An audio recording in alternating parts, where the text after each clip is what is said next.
to the general discussion of theology and where it leads us as man in mankind's venture to find himself. How far do you think we are within that journey of man discovering himself? I don't know because we don't have an endpoint to weigh it against. We just have we just have progress rather than two parameters like a beginning and an end. Yeah. As far as mankind's journey to discover the self, we've seen a lot of progression from the beginning of recorded history, not discovered history, Not but natural history, yeah. because we've discovered beyond what man began to record, and beyond that, man's venture to find himself not only as an individual but within society. I think the idea of postmodernism and modernism, those are just like coin words to try to get people to establish parameters for one era and not really be able to take everything that happened out of that era and apply it to the current. And it causes rifts in ideologies. When you look at the establishing of this country, for an example, the United States of America, a lot of people look at that as a traditional way of viewing life without realizing, like Thomas Paine quoted in Common Sense, America in a great sense is the calling of all man. I'm not saying all men deserve or aim to be American, but the ideology behind what an American is, free and independent beyond all parameters that he hasn't signed up for, that is something that a lot of people deserve to be. Every human, That's in a the sense, American dream. exactly. In a sense, every human deserves to live out that ideology. Yeah, I agree. I think it gets pigeonholed with modernism, postmodernism, and labels because then it's like Marx. You bring up Marx right now and you get roasted. But the Frankfurt School has some really valuable critique of really everything, and it's a really interesting way of looking and analyzing at things and concepts and motion within our span of time that we live. Yeah, they touched on Marx. Marx had a lot of great ideas. None of them, I would say, of the important ideas were very applicable. And it's one of those things that I feel like a utopian society is, applicable in society versus I think it was applicable on the human level, in which I also like. This is why I like theology and God and the Bible, because I think it's almost like a Marxist view. We saw the book and God is red, and it's yeah. It's I think the closer you get to the self, the more you realize you're not a self. And to me, I feel like that's where Karl Marx's Communist Manifesto helped me open up my eyes to the individualism, because a lot of the things Marx calls out for that do make sense are things that the individual is able to obtain alone without any help from a society. Yeah. The problem that Marx got wrong was him assuming a society could function in a 1-0 or 0-1 ratio where everything is calculated before it even happens, and that's impossible in a reality that is almost crashing as it happens. Yeah, it was such a chaotic system, but so much order was trying to be enacted, and that's where I think yin and yang comes in. It's anything you do, there's going to be another side to it, and it's the idea of the shadow with Carl Jung. It's the same thing. The higher potential you reach, the more you realize your potential for evil or negative, or the further hole you can fall into. It's like that with everything. Yeah, it makes sense. The greater the climb, the higher the fall.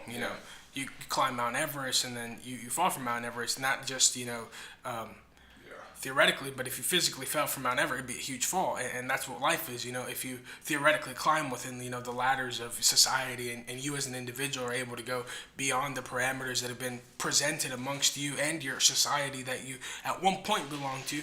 Because that's another thing, in my opinion, that humans can float between societies and go in and out of societies, and they can climb different ladders within those societies at the same time, be the individual that they started off with. And that to me is what Karl Marx helped a lot with, was opening my eyes to the idea of the individual's effort to society rather than society's effort to the individual.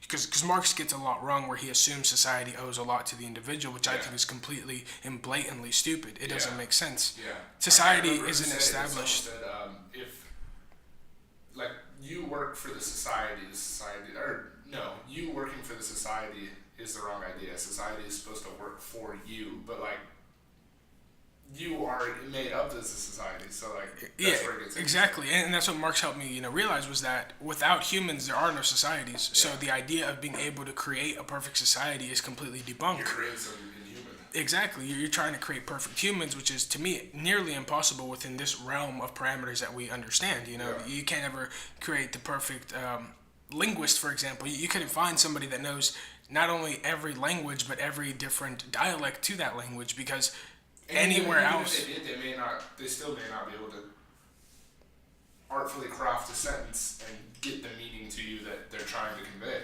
Which that's why words are so watered down. Words like love, God are some of the two biggest ones. Data, those are three really big words that are just completely bastardized. yes, factual information, all those things are very. And it comes down to reality too. The thing is, reality is this table, this mic, this computer. When it's so much deeper than that. It's the shit you can't see that's more real than the shit you can actually see and get a hold on. Yes, exactly, and it goes back to that. Everything I'm not makes me everything I am. This table takes up it takes up the space within the world that it takes up. But before it took up that space, there was something there. We just couldn't see it. Yeah. And that's one of the big things. Like those, and I don't even know if they're atoms. I don't know how small the scientific term goes for the smallest thing that the human eye can see. Particles. Okay, all those particles that took up this space are slowly trying to take it back. Yeah. And it's not like they're doing it at a 4-second move the table. It's just that they're waiting for their spot. Yeah, they're waiting for their spot. So when this table moves, the particles go back to where they were. Mm-hmm. And that's something that I think is also not really taken too seriously by a lot of people. And you try to explain to them, the particles that make up not just objects around us, but us as humans. Yeah. We're floating brains that so happen to have bodies. We so happen to have eyes to be able to take in information. And you look at subjective colors, and it's very interesting to me because a lot of people, they like to say, I like the color blue, I like the color red, I like the color yellow. But it's funny because you can't ever prove that we're all experiencing the same color. And that's something a lot of people don't ever take into consideration. Yeah. And they try to have an objective opinion. Yeah, there's also, again, it kind of circles back to my point of theology, whereas like we can use pretty good data to like assume that we do see the same colors just because our eyes are similarly constructed. So like within like the cones and like the wavelengths that hit us, we can assume that we're seeing the same colors. We never know, we truly know for sure, but that's with anything. Yes, exactly. Back to Descartes, what he said was that everything that I think makes me everything that I am, because I think. Before I do anything in this world, I ultimately think. Mm-hmm. Even before I voice that opinion, I've ultimately thought of it without even knowing that I did. Yeah. And that's one of the things that, Descartes touches on a lot, is that the idea of behind every man is his shadow. Yeah. And it goes back to Carl Jung. Carl Jung was probably one of the first that I know of to speak of this, was, the shadow to the man. Yeah, the shadow is like the personality. Yeah. Yeah. Which is where it started getting really deep with the self and this discovery of like I. Yes. Yeah. It's weird. I was listening to a podcast with Duncan Russell, and he had this dude on, and he's a quote unquote magician. Not like I do tricks, but like a conscious magician. And dude, they were going in on this and explaining it and like the different levels to this shit. And, like, I feel like Carl Jung was really on that. He studied a lot in the occult, did a lot of symbolism work, and I feel like it's kind of like symbolism's almost magic.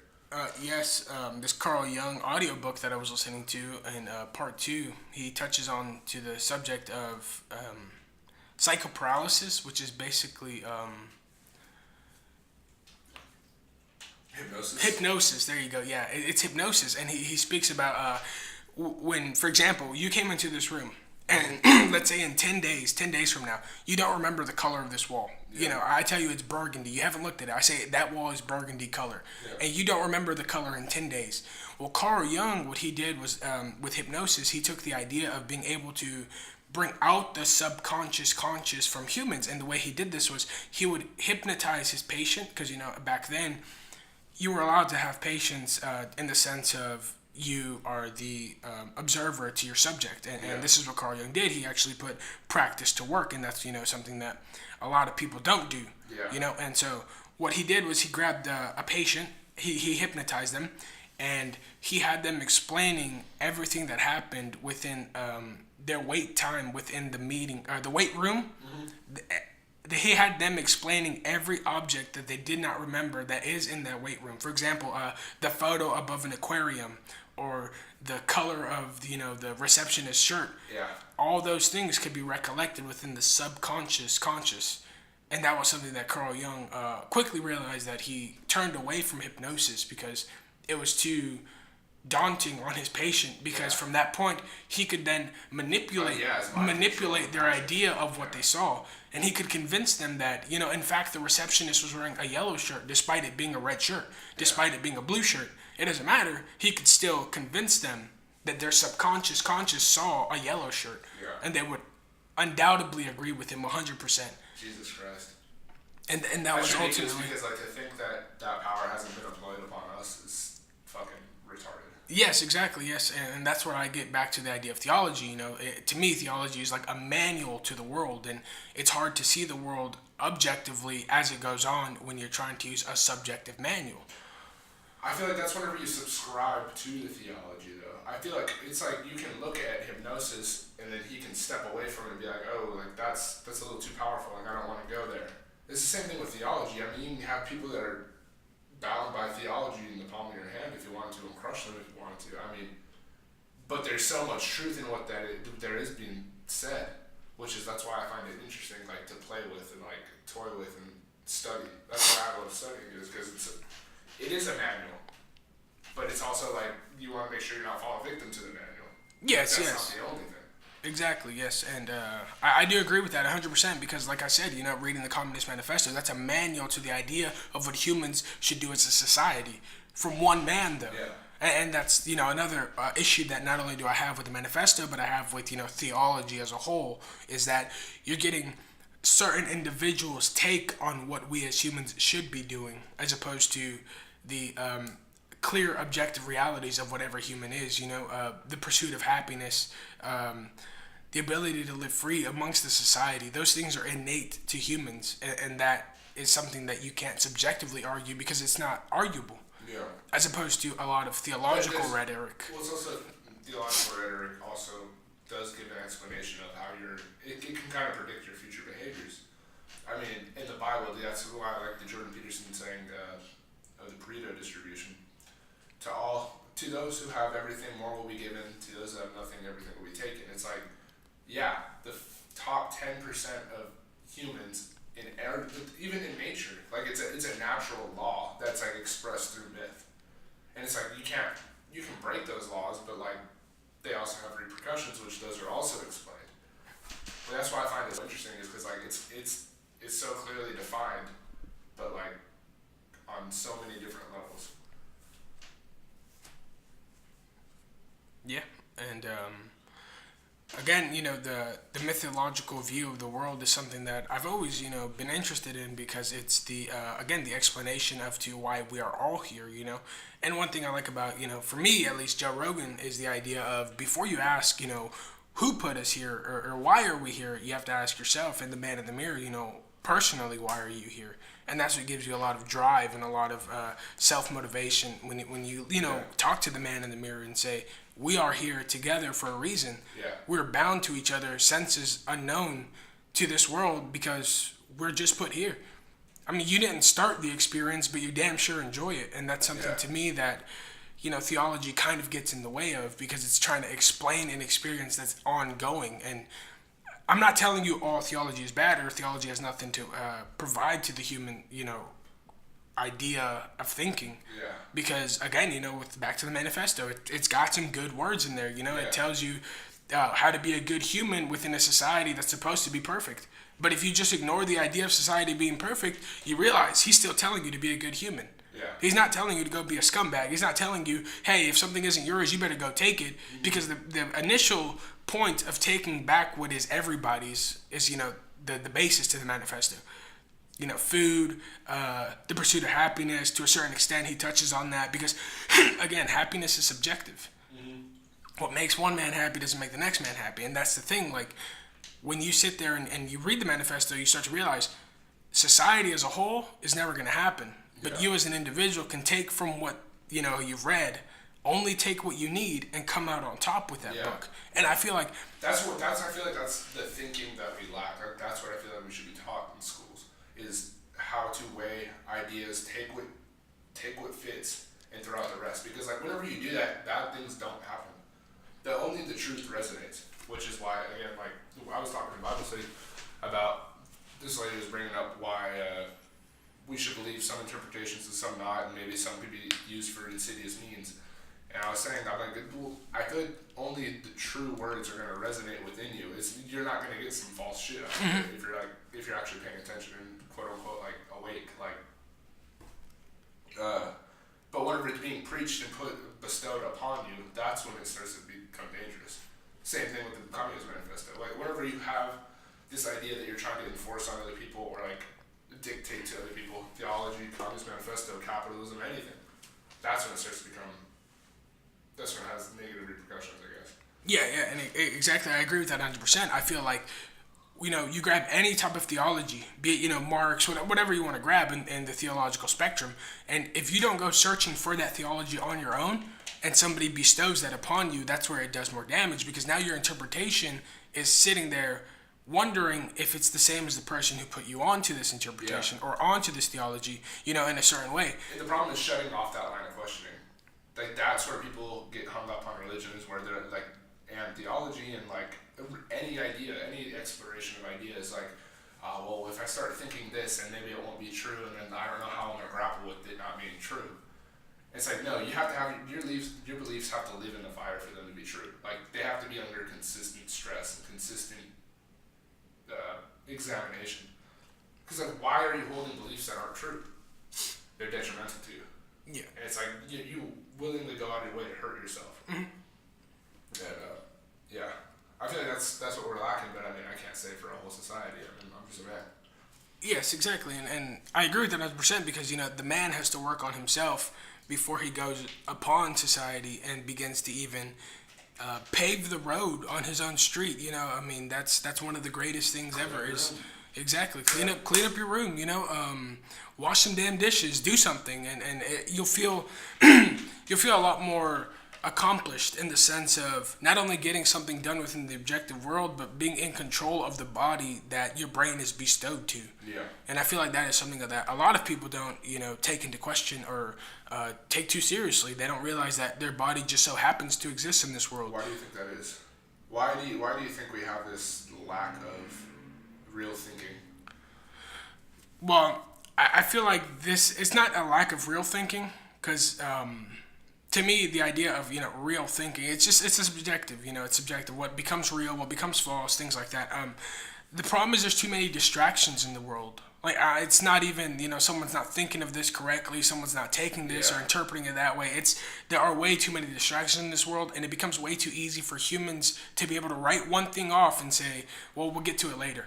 As if almost the modern human, and I hate to use the word modern, but the most up-to-date human, the latest firmware of the humans we live amongst, these people, they act and live in society as if there is no time, as if time is something that does not affect them, as if time is one thing that they will never run out of, and an idea. Like the time will come. Exactly, as if they have this infinite capsule of time, as if, if they were meant to do it within this life, they would do it. And, one thing I was telling you, Gladiator by, I don't know who directed it, but Gladiator starring Russell Crowe, he has a very great quote in that movie that I always enjoy is, what man does in this life echoes in eternity. And I feel like there is no absolute argument beyond that. Yeah. How big your echo is one thing, but man's life, as soon as it ends, eternity begins to echo it, because, eternity is the idea of time that never ends. There is no clock to eternity. Yeah. From the beginning of what we could remember all as humans to the end of what human will never forget. From all that spectrum. Well, do you think that's just eternity, or do you think eternity stems outside the human framework? Yeah. The human framework and eternity, they do not overlap. Okay. There's no correlation between the two. Like, because we don't know what... Yeah, exactly. In eternity, there is no time. Yeah. Like, that is the whole point of eternity. Eternity is the idea of, like, the physical world that we live in, which is round, by the way. Mm-hmm. This physical round world that we live in. That has no time affecting it, that nothing affects it, you know. And people say, well, if you look back this many years ago or this many thousand millennia, or, you know, you can see that this part of the world weathered down, and it's like, fine. That has nothing to do with time. Yeah. That is your ability to tell at what point in your map, which is time, it occurred. Yeah. But the reality is the Earth didn't know what time was. The Earth just exists. And another thing that a lot of people don't, I feel like they overlook, is that the Earth is alive. A lot of people don't like to accept that. You know, a lot of people look at the Earth and they say, like, well, this is ours. You know, man was bestowed Earth upon by whoever, but we all know that man is the, in my opinion at least, and I feel like in a lot of people's opinion, and if they don't agree with this, it's fine, but man is the most advanced creature of the brains. Yeah. There's brains in so many animals out there, but man is the most advanced of that creature. Yeah. You know, a lot that we know of. Yes, exactly. And you know, like you say though, like that we are aware of, but no, because there are some humans that aren't self-aware. They don't realize they're just brains floating in a meat bag. To them, the world is everything around them, and that to me kind of throws it off because the world changes. I feel like that comes from advertising and not like corporations thinking like, oh, I'm gonna advertise this and make this, but the idea, the concept of advertising is like you're not enough, but once you get the thing, then you'll be enough. And it's like it's a natural response, and it's like it's exploited just like everything. Like it could be communism or it could be fucking theology or anything. I mean, advertising is just another one of those bugaboos where it's just a flaw in our I don't know, our mentality to get caught up on those kind of things, and like that's where we start thinking of like it's a trait of humans. We live in an eternal time. Yes, yeah. And that the time will come. Yeah, it's almost like a trait to all humans, you know, to think that, you know, time is ours because we created it. And that's another thing. Time is so flexible because we created it. You know, here in Texas, we say y'all. You know, a lot of people, they don't say y'all. Yeah. But again, we created the idea and the construct of that word and added it to the entire English spectrum within the United States. Yeah. If you go to Britain and you say y'all, they'll look at you like, okay, we don't understand you. Yeah. It's not like that we care that you're trying to say something new, you're trying to be too different. It's literally we don't understand what you're saying. Yeah. You know, and that's something that happens within linguistics. That's something that happens with mathematics. It's something that's very explainable, but it also becomes very interesting as to how fluid the world just is. Yeah. You know, Yeah. you add parameters to language, but then you create words like y'all. Yeah. It's crazy how many levels that's true on, because I mean you can bring it down to linguistics, you can bring it down to philosophy, you can bring it down to being itself. Like it's all subjective. Like, and you're not going to get the points across a lot of the time, especially through language. Which I don't know. I wonder if there's a new form of communication we can find, or There's a crypto for languages now. Yeah, maybe it's this pure consciousness transferring beams of fucking thought. Wavelengths, like we're 5-year-olds and I like you, but I'm not gonna tell you. Yeah. Shit like that. You know, but seriously though, when you look at life and you see the subjective nature of it, you know, it becomes kind of exciting in a way. You know, and in my opinion, it becomes exciting because you look at life and you say, well, shit, that's just, you know, you're a Debbie Downer. That's just the way you look at life. You're just somebody who doesn't enjoy their own reality. But on top of not enjoying your own reality, you feel so out of control of being able to change that reality that there is no relation between our thinking. Yeah. And some people think of you as an elitist for looking at life this way, but it's not. It's because, you know, you enjoy life to the fullest of its nature. Yeah. You know, and I feel like a lot of people agree with this. It's like you try to get your buddies together to go to the park, not because you're all trying to practice to go pro, but because, damn it, you want to go to the park with your friends and have a good time. Yeah. It's that simple, you know? Yeah. And a lot of people don't. Again, it comes down to like the advertising content. Like there has to be a goal in mind. Like there has to be like a point A to point B, and like if we don't get to point B, then it was a failure. And it comes like with the positive thinking almost. Like, I mean, it sounds cheesy, but it's like, yeah, but like having a renewed vision on life. It's like it's super easy to go through life where like you just feel like a positive outlook on life is not only, you know, it doesn't only cost you anything, it's beneficial beyond anything. It's the greatest return on investment to sit there and have a positive outlook on life. Yeah. You know, you got in a car accident, you don't have insurance, nothing is covered, you lost your car, you know, you're from Houston, your house got flooded, you lost it. Yeah. But guess what? You didn't lose yourself. Yeah, And I feel like that's one thing that gets lost, is that the greatest thing we'll ever own is the self. But a lot of people aren't aware of that. You know, they're willing to trade so much of the self for other things, for other trivial things. things. It's the flaw in our biology also, is because like we are prone to negative bias, like because we gotta survive.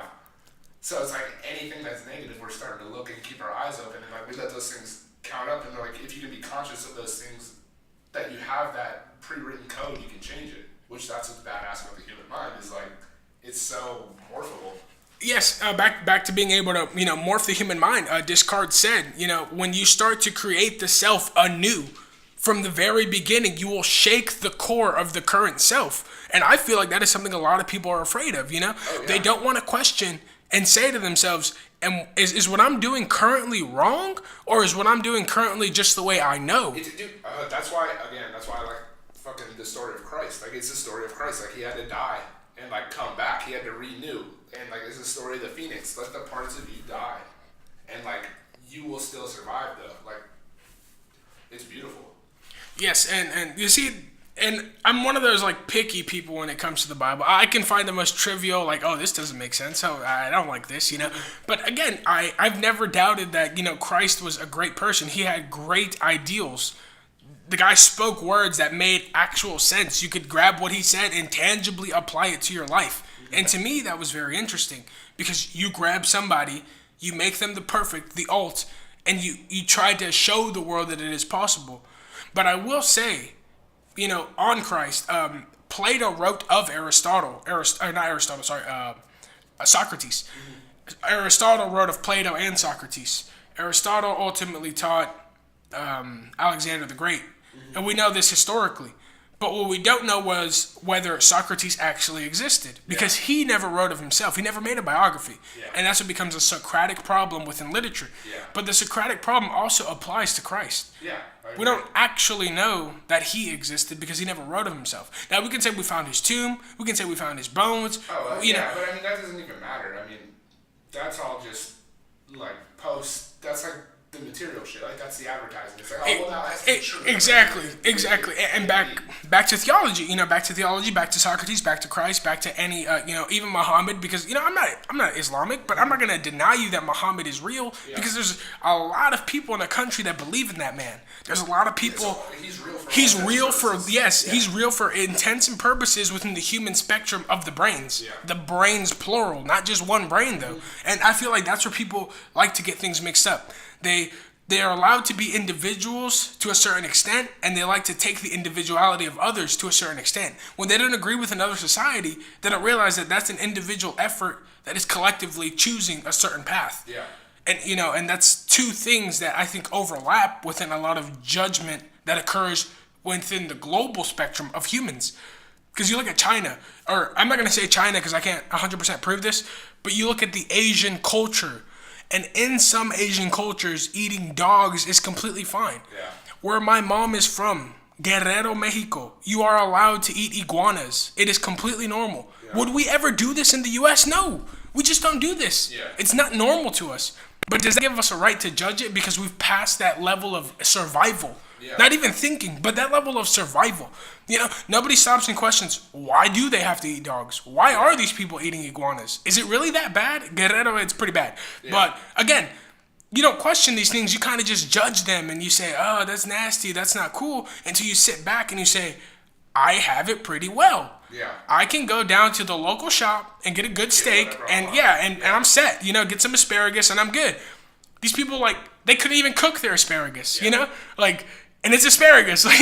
So it's like, okay, man, not everyone has it as good as what we currently have it as individuals, And to me, that takes away a lot of the criticism that occurs from, it's not just America as a whole either. I could spend all day criticizing America. I mean, believe me, I don't have a lack of criticisms for anything.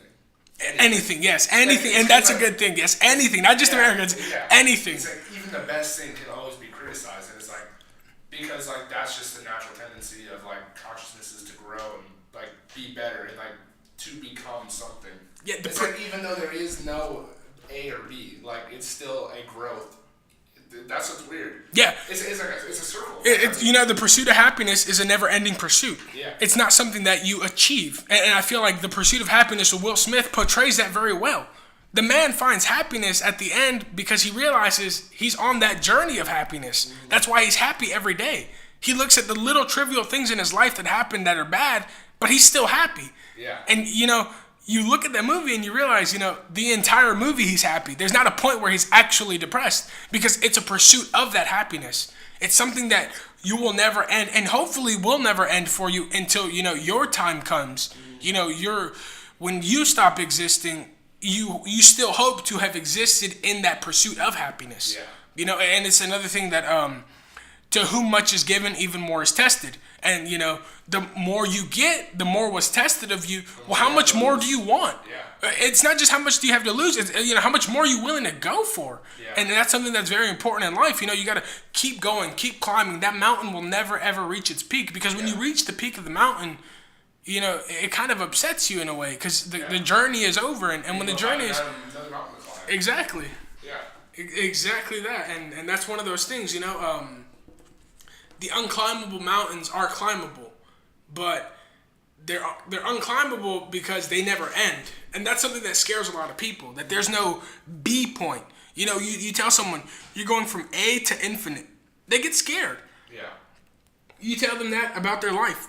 You're going from A to infinite. You don't know when your time ends. They get scared. They don't understand when it's going to end, so they'd rather not try. Yeah. And that's something that gets taken away from a lot of people within the world. Well, it's because we have such these, in our culture, Western culture, we have such ingrained checkpoints.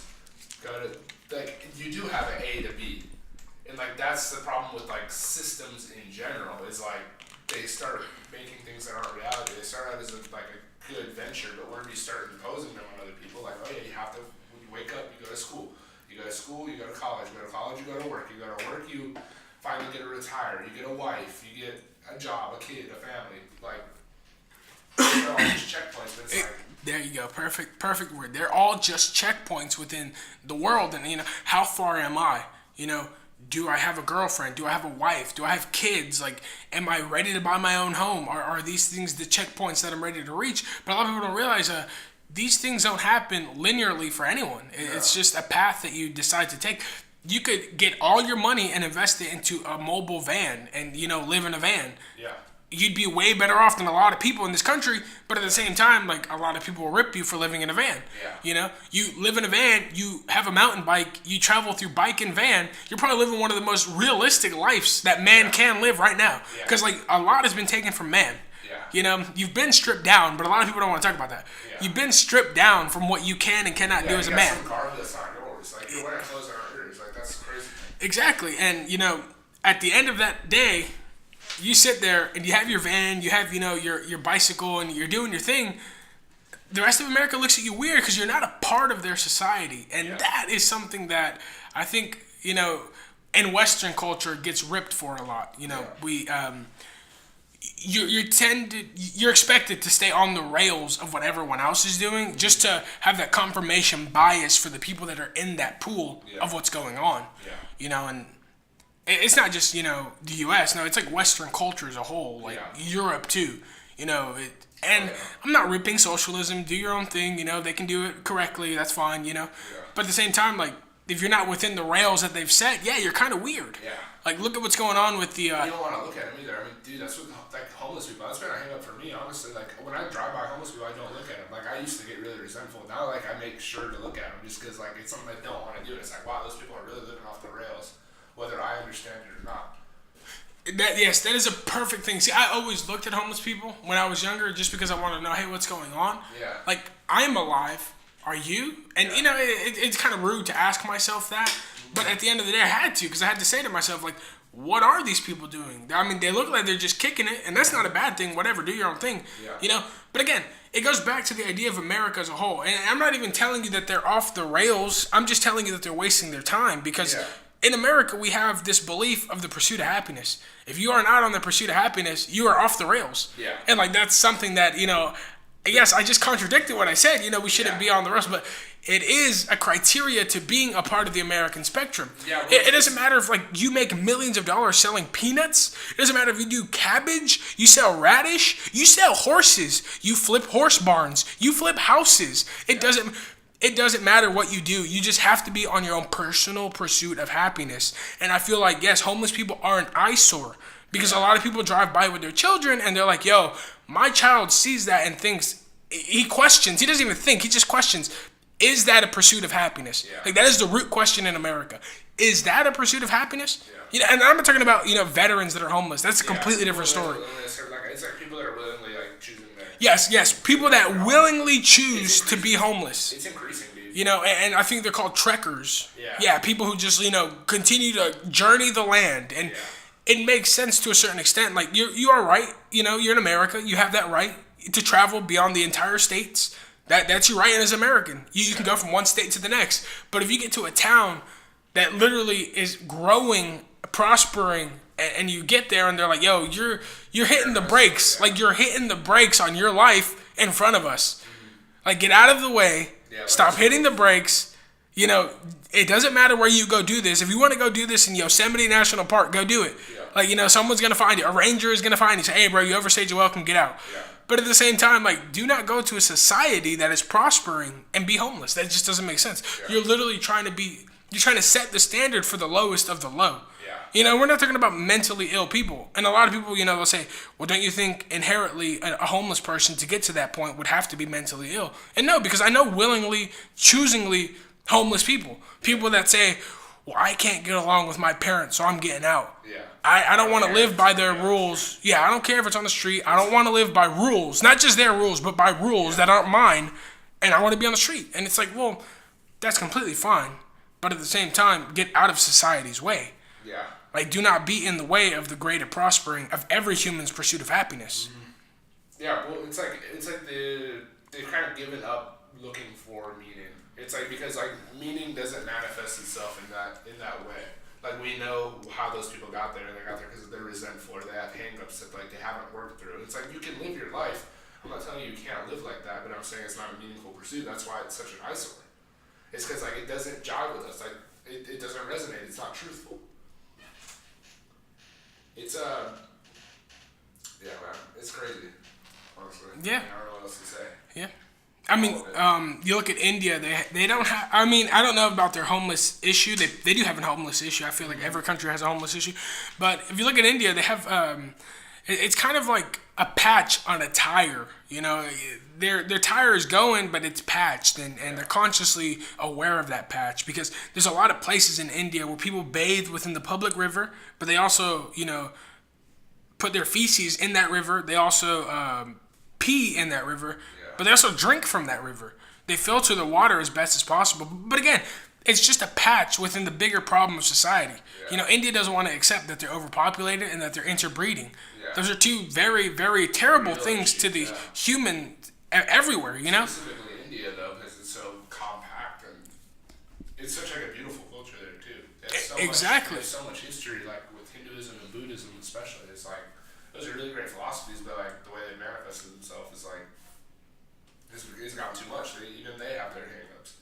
Yeah, absolutely. And you look at the best of the best countries. The ones people love to talk about: Norway, Sweden, Denmark, Japan, Britain to a certain extent, Taiwan. The countries that are able to not only keep their cultural differences from the rest of the world and be very, very unique countries, identifiable. You see someone, you say, yeah, that person's from there. South Korea, for an example. You see people from they're from Korea. You can just tell by the mannerisms. China to a certain extent, because China was just a unified big country like Russia. It was unified forcefully, and that's always going to cause issues, because the west side, the south side, the north side, the east side, they all have different religions, ideologies, theologies of the world. The way they look at the world is completely different. It's different lineages even. I mean, shit, sometimes it comes down to this blood type. I mean, who knows? Yes, and you forcefully merge all these people, and you start creating a one language doctrine, and that ruins a country. But a lot of people don't like to see it that way. Like within America, a lot of people say you have to know English here. Well, The thing is, if 90% of the people around you know English and you don't, like, you're hurting yourself more than anything. To know English, but like, yeah, I hate when people say that, like, you're here to learn English. It's like, no, like, let them do what they're going to do. Like, that's their choice. Like, if the language does shift, then you better be on top of it. Yes, no, I agree with that 100% because a lot of people don't realize this about America because they just like, a lot of people are in America and they want to say, well, the way I see it is the way it is. Like I'm a Christian, that's how it is. Like I speak English, that's how it is. You're a liberal, I'm a conservative, that's how it is. Like no. A lot of people don't realize like if you go look up, anything about the United States, you will never find a national language because we don't have one. Anything goes. Like they're literally Amish people who prefer to not speak English as best as possible that they can, like as most as they cannot. Yeah, sure, you're right. They have to go pick up some milk or do something, with society. So they'll have to know. They'll have one person that knows English. Cool. Maybe they'll be teaching the younger kids a little bit of English. Cool. But overall, like they do not want to be a part of the Western American philosophical view of life, and they don't need it. Absolutely correct because they've survived so long on their own. They do not need it. Same thing can be said with German people, Tomball. We're here in Tomball, Texas. Yeah. There's Klein. That's a German name, Again, Hildebrandt. Like, those are all European Germanic names. Yeah. But that doesn't mean, Germany... Yeah, that doesn't mean we speak German around here. We speak English, which is a Germanic tongue. We speak English, but at the same time, like, if people spoke German here, it would make sense. Yeah. Tomball has a German fest every year. Yeah. Like, there's a huge German culture here. Those people do speak German. I think we should make it so we speak German here. I honestly think it would be cool. Yeah, it would be cool, but I think it would be very similar to English. But on top of that, I feel like the problem with Texas is that it's a border state with Mexico, so it shares a lot of, the resentment and issues that have come up within the past elections, They feel it firsthand, You get California always saying we get a lot of people coming in from Mexico, from El Salvador, from Guatemala, from wherever, but Texas lives it firsthand. Yeah. Like, Texas knows exactly what, the politicians are talking about when they talk about the short-handings of hiring illegal work. Yeah. Like, it undercuts the entire wages around here. Like, cost of living has gone through the roof in recent years, but at the same time, the power of the dollar has diminished. Yeah. And like, that's backwards in Texas. That's not something that's normal. A lot of people in every other state, they used to view Texas as that last-ditch effort of, all right, you know what? I need to start making money. I need to go to a good economy, a prospering economy, and go somewhere, Texas is where it is. Not specifically Houston. It could be San Antonio. San Antonio is prospering very well with a big, big Hispanic community. Yeah, I think it's majority Hispanic. A majority Hispanic community. They're Raiders fans. I'm not like being that, but like Raiders fans are typically Latino. Latino NFL fans are typically Raiders fans. Yeah. So then you have San Antonio. They have their own Raiders club. Yeah. They wanted the Raiders to go to San Antonio before Las Vegas. Yeah. Like, that lets you know that they're very well, I don't want to say integrated because that's just rude, but they're very well. Culture. Exactly. It's like a visible, like, dominant culture in that area, and it also has its own norms. It's like that's what's beautiful about America also, because like if you vibe with that, then you can go there. Exactly. You can make a living and you can contribute to that culture that you like, which is also really cool with the internet. The internet's kind of like the new frontier. Whereas, like, you can find your culture and you can contribute to that culture within the internet. But see, I think that happens with the internet, and I feel like it happens in cultures as a whole when you start to think about it from the, the bigger spectrum, is gatekeeping. It's people who say, like, if you don't have, like, and I'll use the most trivial of examples. It's like, if you don't have this much experience in this, hobby that I like, well, then you're not a part of the hobby. Yeah. It's not like I'm going to offer an olive branch to you and try to teach you because, like, you're interested in this. So, like, let me, like, take some of my time and try to get you well educated on this subject, or like invite you into the group because it becomes like our group is the best. Exactly. It's politics. It's crazy that we even pay attention to politics at all because it's just sport. Yeah, and I've always said it, the president of the United States, he's just the referee for the bigger sport of Congress, because Congress is the real sport. Yeah. Congress is where people say there's a lot of money going into the government that isn't being taxed. It isn't being, it's being funneled for the proper word, but the money is being funneled into the pockets of these politicians in Congress. And a lot of people ignorantly like to believe, then they say, well, my politician isn't paid. Yeah. It's like, well, not by you. Yeah, not by you. Yeah. Like, good observation, You're John the farmer. You're Billy the Kid. Like, of course you're not going to pay a politician, but at the same time, like, somebody is. Somebody needs this man to vote a certain way. This man needs a living. Like, And yeah, not only that, but like, okay, back to ancient Rome. In ancient Rome, you know, money was barely being coined. You couldn't buy a politician. A politician could literally buy you. Yeah. A politician go to your home and be like, yo, man, I want this estate that you own, and I will vote however you want me to vote. And it makes sense because the politician had power. Nowadays, the money has more power than a politician, and that's the problem. Yeah. A lot of people, you know, they say... That's where money gets really interesting. I heard this from an argument that was saying, if we made AI that only made paper clips, okay, and like it was making paper clips really well, and eventually it ran out of iron or whatever they make paper clips out of. Like it's like, okay, well I'm gonna start diminishing the resources around me to start making these paper clips. I'm gonna start making. Now I'm gonna have to use humans because they got iron in their blood, so I'm gonna extract that and I'm gonna make the best paper clips and as many paper clips as I can. And it's like it's destructed what it was making the paper clips for, and like that's what money has done. It's so far abstracted from what it's supposed to be. It's like it doesn't. The only value it holds is social value. It's like that's why it's not backed by anything. I mean, it's maybe really obvious, but I think it's an important aside. Yeah. When I look at money, me personally, I do see it as a time capsule. You know, like someone somewhere has worked for that money, so that money should be able to buy someone or somewhere else's time. You know, and for example, my sister went to the Philippines and got me a Manchester United jersey. And when she went there, it was only like $30. It came with the tags and everything, right? Yeah. You come to America, it costs about $80 to $90. It's got a Chevy logo on the front now. You know, it's really ugly. But again, she bought it for me because she knows I like Manchester United. It's my sport team. But at the same time, you know, you're blatantly advertising for a company that you might not even care for. And in a way that, you know, deters the fans from wanting to use those kind of objects. Because you say, I'd rather just get a beanie with the logo. I'd rather just get, you know, a jacket that has a logo instead of getting the official jersey that has... That's all, you're a walking billboard. Yeah, you're a walking billboard. And that's the problem that, you know, it's...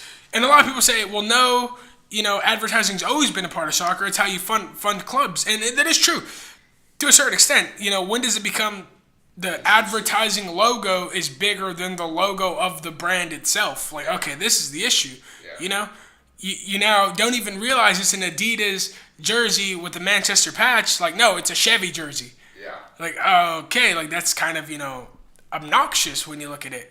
And again, this is what money does. It starts building up too, and like that's where communism started getting in, is because like the violent communism is what I'm talking about. Like, what actual communism is because people were resentful of like this abstraction of their worth, and it was so watered down that like, and there's so many nooks and crannies that like it gets funneled through and dissipates to people that don't deserve it, like our politicians, and that it builds resentment, and eventually we have an explosion of fucking violence. Yeah, absolutely, yes. You know, if the means of production aren't in the hands of those who produce, then, you know, they must take it forcefully. I feel like that is a very childish view on life, but it has tangible reasoning. You know, it'd be ideally appropriate if one was able to be in control of the means of production for what one produces.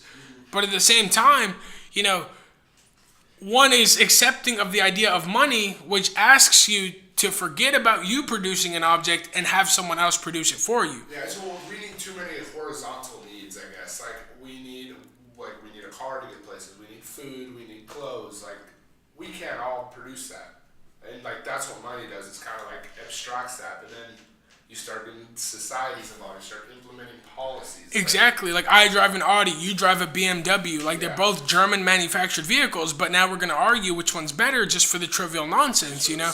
Yours costs $10K more and it comes with leather seats. Mine was $10K less, cloth seats, but I have navigation and you don't. It's the most trivial things, you know? And that's what it becomes, you know? Chevy versus Ford versus Dodge in this country. It's a very... it's versus Man U. Might as well throw them in there, you know? And that's what it becomes in this country. It's like, yo, anything that can compete within that spectrum of, you know, thinking, it will occur. You know, and back to gatekeeping within societies, you know, it's if you don't agree with us, then you aren't a part of us. Yeah. And, you don't see the world like we do. It's because you're not a part of us. What do you think the reason for that gatekeeping is? It goes back to, in my opinion, it goes back to creating parameters that allow humans to function within. So, like, you can't have a society without parameters, or else it's not a society. That's anarchy, which is fine. I've never been against anarchy, because people have this misconception of anarchy. People are like, people are like, okay, if anarchy is actually something we can politically integrate into any society, we do it. We say, anarchy is a part of society. Okay. That means that in an anarchistic world, somebody can come to your house and take what's yours. Yeah. Like, okay, first of all, even in the United States, someone can still do that. Better yet, they can try, because we have guns. Better yet, we actually can do it legally. Thank you. Forfeiture. Okay, yes, thank you.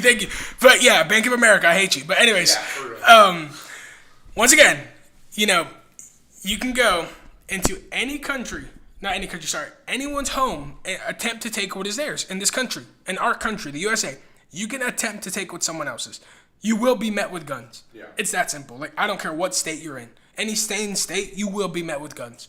Like, somebody's going to sit there and tell you, like, well, no, we'll just hit fisticuffs. I'll have a knife ready. No, like, any sane man is going to have a gun. It's that simple. Like, you don't want anyone taking what's yours. Yeah. In an anarchistic world, it is the exact same thing. Yeah. It isn't, who amasses the most guns has the most power. Like, no. If you have a gun, and you have a posse, to a certain extent, a culture you belong to, which you already all belong to a culture. Regardless, like, you are all armed. And again, anarchy is like this label that they try to add to the observation of nature, because, a lot of people don't realize the world around you is anarchistic. Yeah. It's chaotic. It is, yeah. It's all chaos. But order arises through that chaos. Exactly. In order to propagate the chaos, and it's so weird because what's the chaos is what's creation, and that's what is the process of becoming. It's and and that's something that's interesting about not just the U.S., but I feel like anarchy as a whole, that it can be applied to societies. Societies can be anarchistic, or they could learn from anarchy to a certain extent.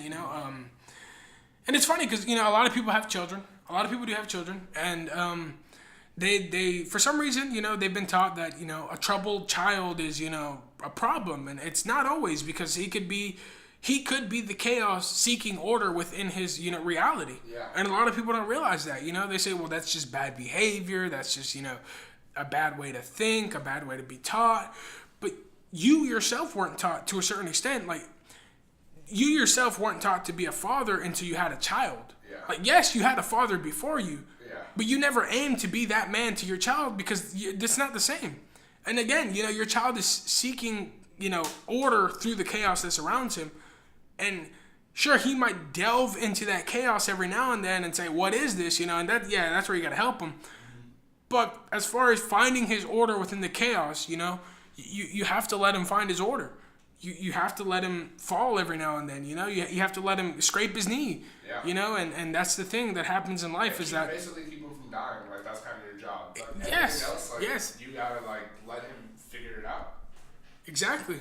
Because then it just builds up this tyranny. Like, you're a tyrant, and then they'll willingly go and create chaos just to oppose the tyrant. Yep.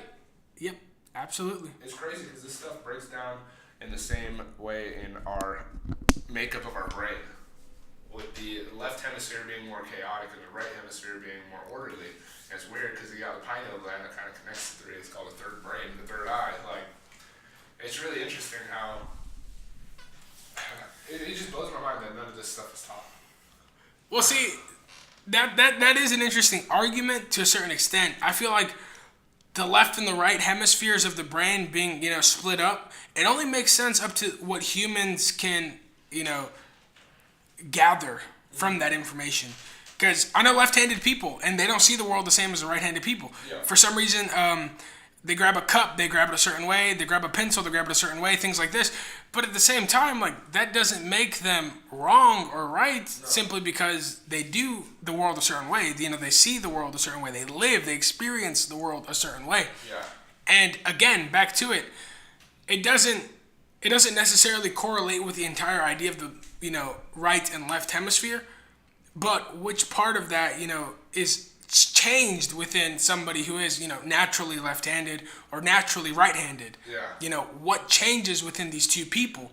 And I feel like, to me, that's very interesting because it's two different people living the same experience from opposite worlds. And if you think about it, to a certain extent, opposite worlds. Well, it's also, it goes to like a bigger picture. Is like maybe we're living in too much of I guess, the tension that we have in our society. Maybe we're living too much in our right brain society because like that's what's rewarded. And it's like it's kind of become like a zero-sum game where that's what like the paperclip machine. Like we've like tunneled off into this one paperclip machine. It's like we can't get out of it. It's like we gotta like be able to realize that there has to be another way of thinking that'll bring more order and more harmony into the world and society as a whole. Individual. What you say is very, very true because you grab the paperclip argument and you say, paperclip it. But then, a lot of humans don't sit back and say, what's the purpose of the paperclip? Yeah. Is it to hold papers? Could a staple do that? Yeah. Do staples take up less resources than paperclips? And these questions don't cross into the minds of the people who are in the control of the means of production. Yeah. And that is a huge problem too because it puts a lot of resources that humans as a whole share to waste. Yeah. Yeah, definitely. It really does, dude. Because you're questioning the functionality of what you're creating. You're just simply creating. Then it's the gatekeeper of the resources and like the production. It's like you're only doing it because it's your means of living. Like you start to get threatened, so you bring out your guns. And it's like, well, I can't have anyone taking what's mine.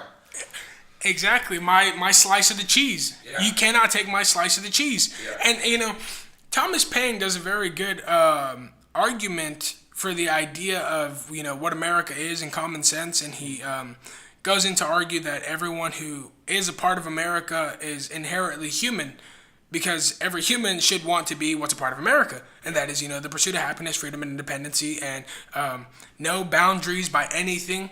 The idea of gatekeeping through religion, through language, through theology, through anything within this country. It's simply incorrect against the ideas of not only Thomas Paine, but John Locke. No man's experiences goes beyond no man's knowledge goes beyond his experiences here. Yeah. And those are very true. But then you look at other people like, I think his name's Edward Mayne Keyes, and he wrote The Consequences of the Peace. And you look at the book and you start to realize, like, this man was British. He was amongst the people who viewed the France peace treaty of the First World War, the Great One, that's what they call it, the Great War, because it ended all wars, they call it that. But again, he has some very good observations about what's going on, not only in Europe, but in America as a whole, because he came to America. And he writes that, when he came to America, he realized that there was a capitalistic nature within every human here. Yeah. Not only did capitalism thrive naturally here, it was something that everyone just got along with. It was something that he realized was almost inherent to the idea of being free. Yeah. Because what he explains, the idea of, the socialism that occurred within that time, not only within that time, but afterwards too, because he was very aware that the Germans never really lost the war. They just kind of got it refinanced, if that makes sense. Yeah. The credit never went bad with whoever was funding it. And that was something that was kind of sketchy, but he couldn't get too far into that or else he would put himself at risk, especially given the time there was no technology to protect someone. Yeah. Nowadays, everyone can go around with a GoPro strapped to their chest and they're pretty much clear. Yeah. You're pretty much safe. Unless someone... I don't know, dude, honestly, like, what if they can, like, steal your soul or some shit? Yeah. People are really crazy. I don't know. That's why it's, like, it's weird when you see these people at the top. That's what was really weird about Kanye. It's, like, he came out, spoke about all this stuff, and then gets thrown in a fucking mental institution. It's, like, that's weird. Like, no, that is weird. And the Joe Rogan podcast where Duncan Trussell started grilling him and asking him, like, hey, man, you ever bump shoulders with anybody that's kind of giving you the heebie-jeebies? And he's like, what? No, not at all. You're crazy, man. And, like, the vibe shifts. Yeah. It's like, who knows what the gatekeepers are powerful? Because, like, who knows how many gates are being kept? Exactly, You go back to that whole Pizzagate scandal. Yeah. The entire, pedophilia scandal. Like, that couldn't be questioned beyond internet talk, because if it even got onto the news, people would be more wary of their children. Yeah. And that is the last thing people that are keeping the society secret want. Yeah. And some of them are doing it blatantly, and that's true. You can find blatant evidence of it, and people will say, okay, now you're just reaching, or no, okay, that's fine. You don't want to agree with what is blatantly in front of you. Yeah. You see somebody walking into a store, you see them running out the next second. Okay, fine. You don't want to assume they stole nothing. That's cool. Yeah. Like, you're a great human. That's fine.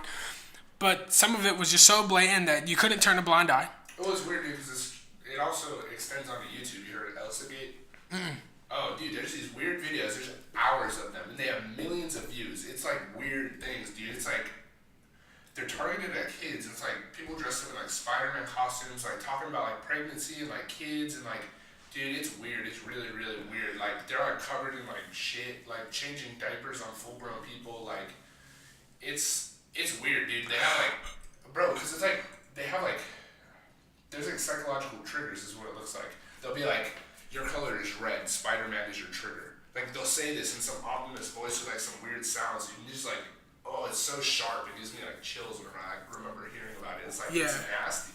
It's like, so who knows what like these gatekeepers are actually, you know, trying to keep under the rug, you know, and make sure that, yeah, I mean, if you want to be a part of the society, you know, well, once again, you know, and to normal, and I hate to say the word normal, right, but to normal practices and hobbies in America, you know, gatekeeping, it touches through money. And that's completely fine with me. You know, people are like, for example, PCs. People are like, PC master race, you know, you don't have a $10,000 rig, you're not a part of the community. That's fine. That's cool. You know, I'm 100% behind that. Because you're just using money. Yeah. Like, literally anyone can be like, okay, well, cool. If you're a $10,000 rig gatekeeper, like, I have a $1,000 rig, I could care less. I'm in it. Like, you can, you know, I don't care. I'm in it, dude. I have a $1,000 rig to prove it. I'm in it. Yeah. As opposed to, like, somebody's like, okay, I have a Ford Mustang. I have the 5.0. It's a GT. And someone's like, cool, dude, I dropped, you know, a Boss 302 engine in mine, and mine's an 82 Fox body. Yeah. Okay, fine, perfect. You aren't gatekeeping beyond what you can spend. Fine, cool. It's not like, hey, dude, I cut off the cats. You know, I don't have a catalytic converter. I do not. It's like, I do not pass emissions. I cannot pass emissions because I've taken the catalytic converter off. Yeah. But guess what? My car's better than yours. Like, you're not a part of this community until you take those catalytic converters off. Okay, that is now unreasonable gatekeeping. Yeah. And that is what's happening to a lot of hobbies in America. Yeah. A lot of hobbies. Not just hobbies. I mean, well, you know, and I want to leave it at hobbies because, you know, if you go beyond that, it gets too outrageous. There's so much going on. There's so much gatekeeping going on. It's just outlandish. It's a natural tendency. Yeah, it is. It is. It's, you know, people say, well, you can't confuse gatekeeping with trying to keep quality of product at a high standard. Mm-hmm. It's like, well, no, you can't, but like some of these rules are just outrageous. Like, again, you know, if you're cutting off the catalytic converters to your Mustang and not passing emissions, you're not in the group. And you're not getting in the group. If your tags aren't expired, you're not in the group. Yeah. If you don't actually race on the weekends, you're not in the group. It's like, well, I own a Mustang, like, you know, but... Yeah, I was just talking about the Mustang group. You don't gotta get me down for not having the catalytic converter cut off. And yeah, that's exactly what occurs within a lot of communities. And yeah, for all communities, it seems. Yes, and once again, and it is weird. It is weird because, you know, I think it's weird, but I am okay with it just being money. Yeah. If money is the only sole purpose of gatekeeping, like PCs, literally like PCs, like, you know, if, you know, you have a computer build rig and it's completely obnoxious that it's $10,000, but you can afford it, whatever, cool, you do that. But you tell someone, like, your computer isn't, you know, a part of the community because you don't have a $10,000. That's perfectly fine. Like, half the community will think you're stupid. The other half will think you're outrageous. Yeah. That's completely fine, though, because you're just using money as a way to gatekeep someone. Yeah. That's completely normal. But, dude, when you start... gatekeeping money itself? And, yep, that's another thing, too. When you start to gatekeep money, it's like, well, you don't make this much money in the world, and you don't do this much with your money. You don't invest with your money, so, like, you aren't a part of the money community. Yeah. You know, and it's like, okay, like... And... You know, it's funny that we talk about gatekeeping, and we've been talking about, you know, philosophy and, you know, economics to a certain extent, but we'll go into a current economical trend, which is cryptocurrency. Yeah. And I feel like gatekeeping occurs within crypto too. Oh, if you're not a part of Ethereum or Bitcoin, you're just playing with poker chips. Yeah. Everyone else is playing with real gold money, and you're playing with poker chips. Yeah. And, you know, because you're taking a gamble. As opposed to if you have Bitcoin or you have Ethereum, you know, you're literally, you have the gold in your hand that you're trading with, as in if this was the Old West. Yeah. But if you're using the other currencies, you're just gambling with poker chips. Yeah. And to me, that is gatekeeping to a certain extent. Well, then the gatekeeping even happens within the Bitcoin community. It's like, oh, you're still using Bitcoin? Like, why aren't you using Litecoin? Why aren't you using Zcoin? Why aren't you using XRC or whatever it's called? Like some off the wall currency. It's like, why are you doing this? You're not really a crypto trader. And it's like, I don't know, man. I don't know where it comes from. Yeah, no, but it's a part of nature. It definitely is. I think it's kind of I think it was Richard Dawkins who was like talking about the selfish gene or the selfish mean. So maybe it's something to do with that. Maybe it's just the tribalism trying to protect what's yours. Yeah, definitely. I definitely agree with tribalism. You know, I'm a soccer fan, so that's one of the big things. Yeah, football. That's one of the big things about, you know, football is that you belong to that tribe that you go for, that you seek glory with, is that tribe. That's why I like sports, is because the tribalism is, like, so blatant. Like, it's like everybody has the tribalistic instincts. And I think there are healthy ways to get it out, and there's ways of gatekeeping or, chastising other groups. It comes down to, it can be race, gender, it could be money, wealth, it could be anything. Yeah, no, absolutely, you know. So it might as well be, like, a game for sport, rather than like a game that people's livelihoods and like happiness, well-being, meaning all rely on. Yeah, absolutely, and it occurs to a lot of things in, you know, modern society, because football is very old. Like, tribalism, you know, both footballs are very old. Basketball is very old, you know, but again, it's that tribalism. My team is better than yours to the extent that we beat you at a sport that we created and put parameters around. Yeah, and then it's crazy because people actually beat people at the sporting events, like physically beat them. And it's like, wow, now you just took this out of hand because, like, I'm an Eagles fan and you're a Raiders fan, but, like, now one of us is going to beat the hell out of each other and send one to the hospital. An Eagles versus Raiders Super Bowl. Like, that'd be a fist fight in at the bathroom at halftime every year if that happened any year. Any year that happened, that'd be a fist fight, like, anytime, you know? Carnage. Like, you know, it'd be so simple, you know? It'd be something just outrageously outlandish, you know? Al Davis never won a Super Bowl. He did, but, you know, it's things like that, you know? Al Davis never got his wish. Anything about Al Davis, and you're in a fight, you know? Philadelphia's a trash city. That's a fight. Like, you know? The Raiders can't pick a city. That's a fight. Like, it's just that simple, you know? And that's what becomes crazy about the oversaturated tribalism. Like, I don't understand why it's so, like, I feel like we should be above that to a certain extent, to where, like, we're not using violence to inflict on each other. But then also our culture really rewards violence. You look at our movies, you look at our music, you look at our art, it's all portrays violence. So I guess it's not really that surprising. To me, at least, I feel like with a lot of cultural, with a lot of art that portrays the violent culture through art, you know, like you look at Gladiator, Troy, you know, those are really good movies, but you look at them and you realize the violent nature of human comes from the idea of conquering the struggle in front of him. Yeah. So that to me kind of makes sense, you know, and violence isn't always the answer, but it is a solution. And that's something that isn't taught to people anymore, you know? Yeah. A lot of people don't know how to fight. And that's kind of, you know, it's scary. It's like, you don't know how to put your fist up. You don't know how to, like, sidestep someone, to shimmy step. You just can't throw a hook. Like, you don't know how to do any of this, but at the same time, like, you're so set on being nonviolent. Like, that puts you in the most danger. Because you don't realize, like, you've been neutered from the idea of violence being a solution. Like, no, violence is a solution. It's not the answer to every single problem. Like, there is not a single problem in the world that you will find and you will say, well, violence is the only answer. No. But at one point, violence will be the answer. Yeah. Like, again, let's just go through this as a simulated example. Somebody comes up on you with a gun. You don't have a gun. His gun jams. You're beating the shit out of him. That's what's going to happen. You're not going to sit there and run. Yeah. Like, you have one chance to do this. You're going to go fight him. And if you don't have that in your instinct, it's because you've been too far neutered from the idea of violence being the right thing. And it's not even that it's the right thing. You've been taught that it's the wrong thing before you've even experienced it. Because, dude, I like boxing. Yeah. To me, boxing is very interesting. I feel like I disagree with you, but I can't even articulate a point, so it's like, Yeah, if you watch boxing, it's very interesting. There's two people, it's literally two brains saying we will float in front of each other, and one of us is going to knock the other one out. Yeah. And until that happens, come at me. Yeah. And that's what occurs, you know? Like, and that to me is what's interesting. It's literally two brains choosing to just stand in front of each other for however many rounds it takes.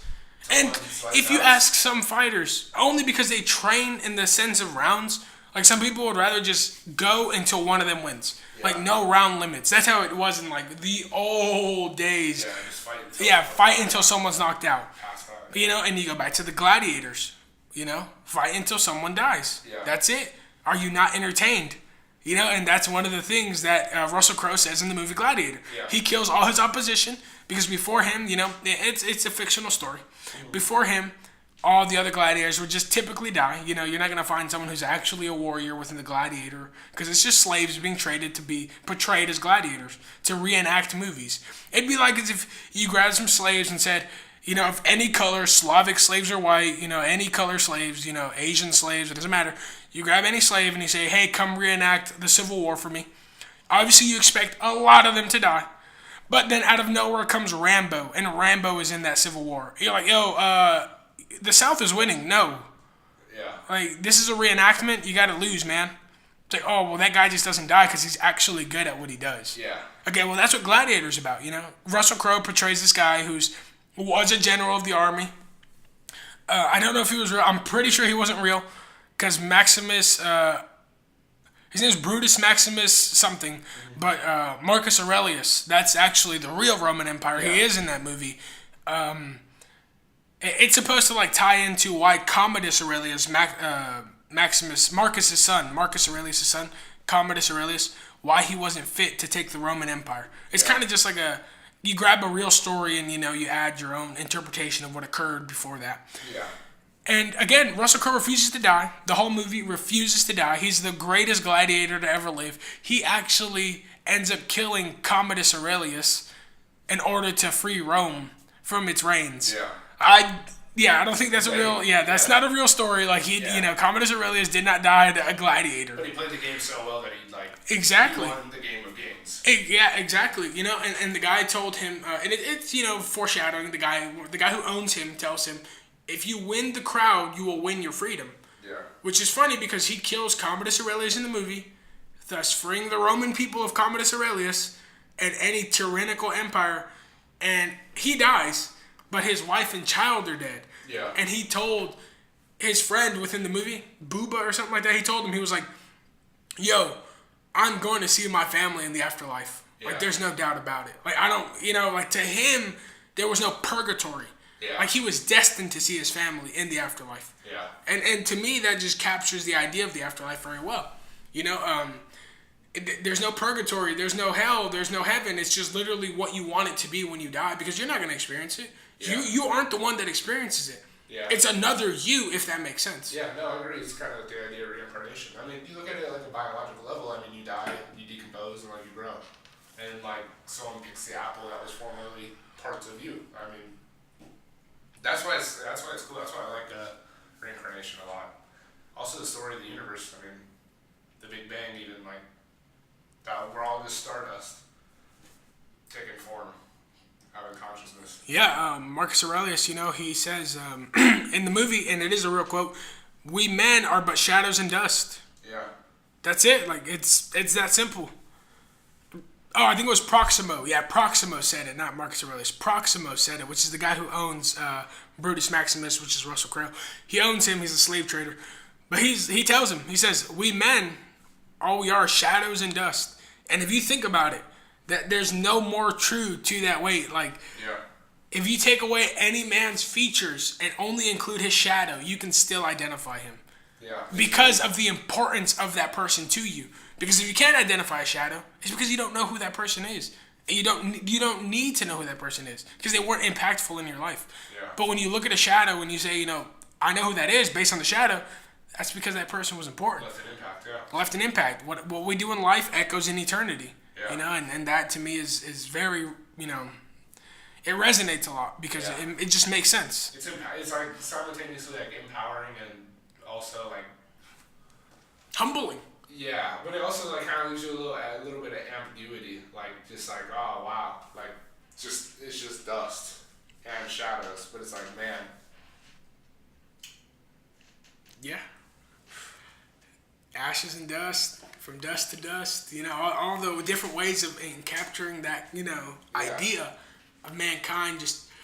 And I have a coworker who tells me this all the time. He just says, and he works with me, like he he is the son-in-law of the owner of the company I work for, but he says, I'm just passing by. He says that all the time, and it makes so much sense. He's really down to earth, but it makes so much sense because we're all just passing by. Yeah. There's no counter argument to that. Everyone is just passing by. No matter where you see them, no matter how you see it, it's just, hey, we're just passing by. It's like, oh man, that's intense but calm at the same time. Yeah. And it's really interesting. That river. Yep. Yeah. Just flows. Then you look at the perfect example is like a bird will eat a worm and then give it to its offspring, and it's interesting because the bird that takes is the same that gives, and that's that shows the ability of an animal with no construct. With a bird brain, with no construct of human brains. It's just like their ability to know who they are, to conquer another animal, grab that animal, kill that animal, and feed it to its offspring so that it may live through its offspring. Yeah. And for what purpose? It doesn't know. Yeah, well, yeah. It just wants to live. And that passion to live, that pursuit of happiness is like very, very a part of Western culture. And I feel like a lot of people write it off, Yeah. A lot of people just say like, it's like they're living someone else's pursuit. Exactly. Like, I feel like in America we live like, it's gotten to the point where a lot of us are living like a psychopath's dream. Because we're all living in a sociopathic society because we're not living in our own lives. We're living the life of someone else with expectations. That's why Friedrich Nietzsche talks about the camel, the lion, and the baby. The camel is the standard person. You come out, you're okay, this is what I have to do because someone else told me, and they end up usually hanging themselves by the time they're 40 because they there was never no found purpose. Yeah. And then you have the lion, which is ripping apart everything that it was told. Just out of spite. But you go through that transition. You are a camel. Everyone's born a camel, and then you become a lion if you're so lucky. And then you get these anarcho people, fucking communists. You get people are just resentful. You get homeless people. I don't need the whole system at all. And then you get the baby that, it's not innocent, but a baby's not wrong. They're always just looking at life through a brand new lens. Everything is new and renewed, and it's also so impactful and important. It's not just arbitrary. That's Friedrich Nietzsche was really on one. Yeah, no, I agree with that 100%. And it's it's another take on the analogy of you are the sheep, and you may one day become the shepherd, but you're damn well the sheep. Yeah. And that's what a lot of people don't see. Because a lot of people want to be, I'm a wolf. Okay, now you're just being the anarchist. Yeah, now you're just edgy. You're just trying too hard. It's the analogy was for Wall Street. Dude, that movie encapsulates it perfectly. It's it's hedonistic. It's I don't care who I screwed over. I'm just living it. It's just me because I'm a wolf. And it's but you're not living a full, purposeful life even. Maybe you are, but I don't think so. No, yeah, I became the shepherd. Exactly. I feel like you're right. The Wolf of Wall Street, it grabs that concept very well, and it does it very well. Is that it grabs the concept of someone being selfish, being able to grab the entire spectrum of the stock market and screw all those people over through penny stock trades. They make all the profit. Okay, that's fine. But at the same time, Leonardo DiCaprio, who portrayed, I don't know the guy's real name in the movie. Jordan Belfort. Okay, Jordan Belfort, there you go. Jordan Belfort in the movie, doesn't care about anyone, does the Quaaludes, doesn't get to the phone in time, crashes his car, has a complete... And that's what I love the most about the Quaalude scene. His interpretation of what happened is not what happened. Yeah. And that literally summarizes the movie. Yeah. You're watching this guy have a great life until you realize, he never lived his life. Mm-hmm. He lived what his life offered him, if that makes sense. His actions offered him that life, so he was able to live it. But it wasn't what he wanted. Yeah. Yeah. That's why he's doing drugs. That's why he's getting drunk. That's why he's hitting on his wife's aunt. Yeah. These are the reasons these things happen because, again, it's what he thinks life offers him. Yeah. And he's not he is an opportunist to a certain extent, but I don't know to what extent. It's you can make material, you can make money, but you can't make wealth. You're not leaving a real shadow. Exactly. Because people are just gonna remember you poorly, and they don't.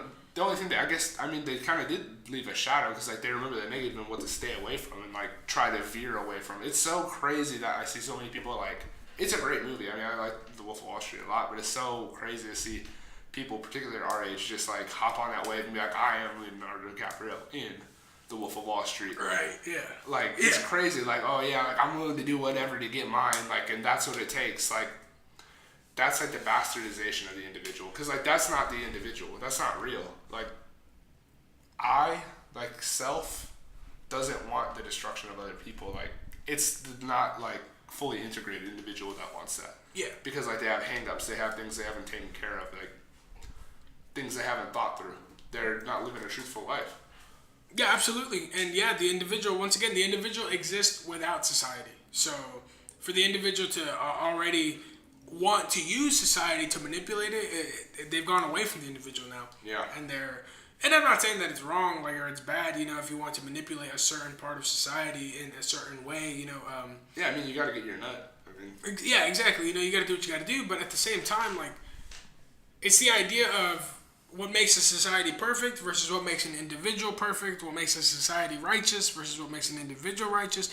And those two things are at crossroads constantly. Yeah. And that, to me, that's interesting. Yeah, it definitely is. Yeah, because it's again like our negative side of our nature.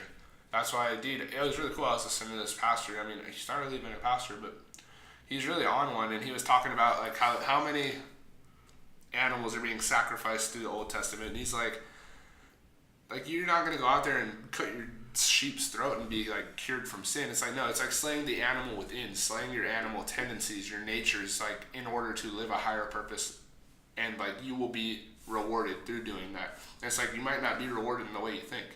That's also like because we have expectation. Like that's another thing we gotta get rid of is like having expectation going into a situation, because that can only turn out negative. It's never going to meet expectation. So once you get rid of expectation, it's really freeing, because like now you're here, and there doesn't have to be a purpose. But like not having a purpose is so purposeful. It's weird, man. The whole thing is so like it's on two poles. Mm-hmm. It's just a coin. Like it's yin and yang. Like that really sums it up. Yes, absolutely. Yeah, the coin. It's what it is. You know, for what we see one side of the world, there's another side we don't see. Yeah.